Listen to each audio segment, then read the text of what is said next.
کہ 9 مئی کے واقعات کے بعد ہم نے غیر جمہوری طاقتوں کے ہاتھ مضبوط کیے، تحریک انصاف کو دبانے کے لیے مضبوط کیے پی ڈی ایم کی جماعتوں نے، اور ایونچولی کچھ ایسا ہوا کہ جناب جمہوری طاقتیں اور سیاستدان جو ہیں ان تمام کے جو ہاتھ ہیں وہ کمزور ہو گئے، سیاسی قوتیں جو ہیں وہ تمام کی تمام جو ہیں وہ کمزور ہو گئی۔ I could see it coming, میں یہ ان حالات و واقعات کو یا آج کے دن کو بہت دیر پہلے سے چیختا چلاتا آ رہا ہوں، لیکن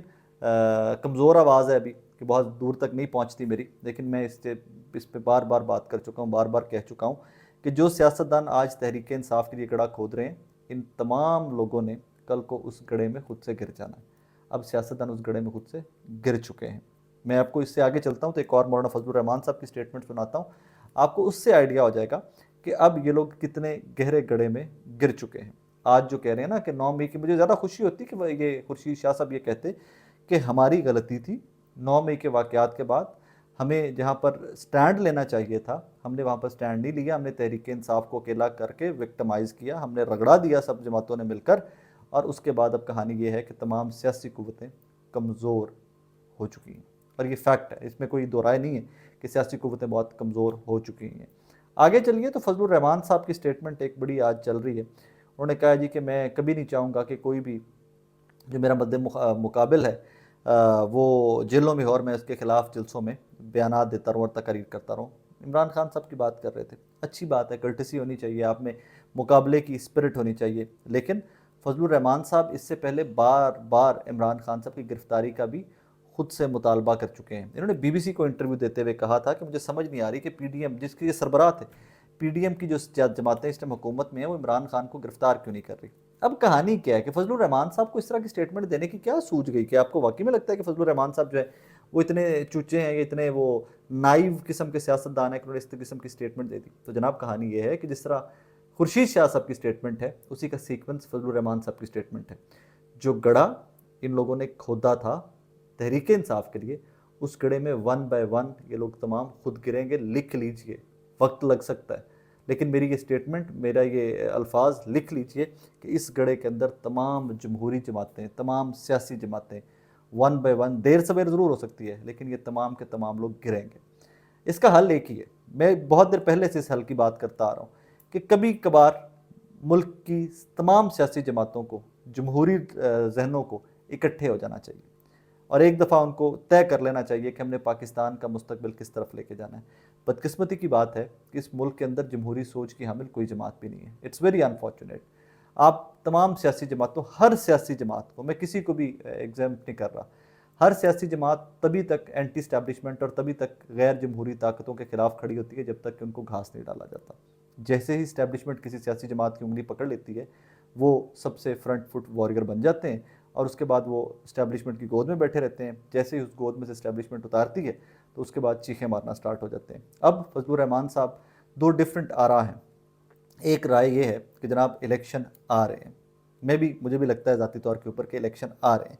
الیکشن آنے پہ یا ابھی تک کی ساری پریپریشن کے اوپر کون سی سیاسی جماعت ہے کہ جس نے شور نہیں مچایا، جو چپ کر کے اپنی پریپریشن میں لگ گئی ہے؟ اس سیاسی جماعت کا نام ہے مسلم لیگ نون۔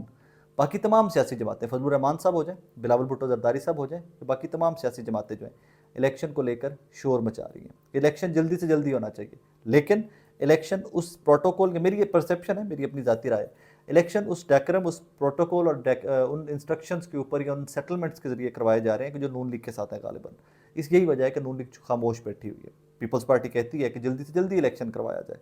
لیکن الیکشن جنوری فیبرری میں شنید ہے کہ اس ٹائم کے اوپر ہوں گے۔ فضل الرحمان صاحب کہتے ہیں کہ اگر الیکشن اس ٹائم پہ، الیکشن کا انتخابی عمل ہوتا ہے، الیکشنز ہوتے ہیں تو انتخابی عمل بالکل مخدوش ہو جائے گا۔ فضل الرحمان صاحب نہیں چاہتے کہ الیکشن ہو۔ وجہ کیا ہے؟ سمجھنے کی ضرورت ہے۔ وجہ بڑی سمپل ہے۔ فضل الرحمان صاحب کا پولیٹیکل ہب کے پی کے ہے، ان کا جو ڈین، پولیٹیکل ڈین کہہ لیجیے، جہاں پر وہ ساری زندگی سیاست کرتے آئے ہیں اور ساری زندگی ہی اقتدار میں رہے ہیں تحریک انصاف کے 3.5 سال نکال کے، باقی ساری زندگی فضل الرحمان صاحب اور ان کی جماعت کسی نہ کسی شکل میں اقتدار میں رہی ہے۔ تو جناب فضل الرحمان صاحب کا سٹرانگ ہولڈ تھا کے پی کے میں، وہ سٹرانگ ہولڈ توڑ دیا گیا ہے۔ اب اس کی ریپلیسمنٹ بھی کیا آئی ہے؟ ابھی جو بظاہر میرے نزدیک وہ ریپلیسمنٹ نہیں ہے، ریپلیسمنٹ رکھی گئی ہے پرویز خٹک والا گروپ۔ تو فضل الرحمان صاحب ابھی بھی کسی کاؤنٹنگ میں نہیں آ رہے، ایٹ اینی پلیٹ فارم ان کی جماعت جو ہے جے یو آئی ایف، وہ کسی کاؤنٹنگ میں نہیں آ رہی ہے۔ سو فضل الرحمان صاحب کا الیکشن ڈیلے ڈیمانڈ کرنا سمجھ آتا ہے، ایٹ دا سیم ٹائم فضل الرحمان صاحب نے ایک اور پولیٹیکل پلی لی ہے آج، اور وہ پولیٹیکل پلی انہوں نے لی ہے افغان مہاجرین کہ جی انسانی حقوق کی خلاف ورزیاں ہو رہی ہیں پاکستان میں، اور انٹرنیشنل آرگنائزیشنز جو ہیں ان کو آ کر دیکھنا چاہیے کہ کس طرح بیوروکریٹس اور پولیس والے جو ہیں یہ افغان مہاجرین کے کو نوچ رہے ہیں، ان کی پراپرٹیز چھین رہے ہیں، ان سے پیسہ چھین رہے ہیں، یہ کر رہے ہیں وہ کر رہے ہیں، کیونکہ آپ کو پتہ ہے ریاست پاکستان نے کلیئر سٹانس لے لیا ہوا ہے کہ افغان مہاجرین کو واپس جانا پڑے گا۔ میری درخواست فضل الرحمان صاحب سے یہ ہے کہ جناب 9 مئی کے واقعات میں بھی آپ کو ایک سٹانس لینا چاہیے تھا، وہ سٹانس یہ ہونا چاہیے تھا کہ مجرمان جو انوالو ہیں 9 مئی کے واقعات میں ان کو سخت سزا دی جائے، اور جو معصوم ہیں ان کے نزدیک بھی نہ جایا جائے، ان کو انصاف دیا جائے۔ جب تحریک انصاف کے لوگ اٹھائے جاتے رہے پولیس کی جانب سے تو آپ تمام لوگ تماشائی بن کے ان کے خلاف سٹیٹمنٹس دیتے رہے۔ آج آپ بیانیہ بنانے کی کوشش ضرور کر رہے ہیں کہ آپ کو ہو سکتا ہے کے پی کے پختون کا، کے پی کے لوگوں کا ووٹ اسی بہانے مل جائے کہ آپ افغان مہاجر جو ہیں ان کے حق میں سٹیٹمنٹس دیتے رہیں اور آپ کو ہو سکتا ہے کچھ سمپتی مل جائے۔ بٹ بلیو یو می مولانا صاحب، کے پی کا ووٹر جہاں پہ آپ کا اسٹرانگ ہولڈ ہوا کرتا تھا، پھر تحریک انصاف نے وہ جگہ آپ سے چھین لی، وہاں کا ووٹر بہت سمارٹ ہو چکا ہے۔ اب کوئی بھی پولیٹیکل پتہ کھیلیے سوچ کر کھیلیے گا، کیونکہ اب آپ کے پتے جو ہیں وہ زیادہ کام نہیں کرتے ووٹر کے اوپر۔ اپنا بہت سارا خیال رکھیے گا ناظرین، دعا میں یاد رکھیے گا۔ اللہ حافظ۔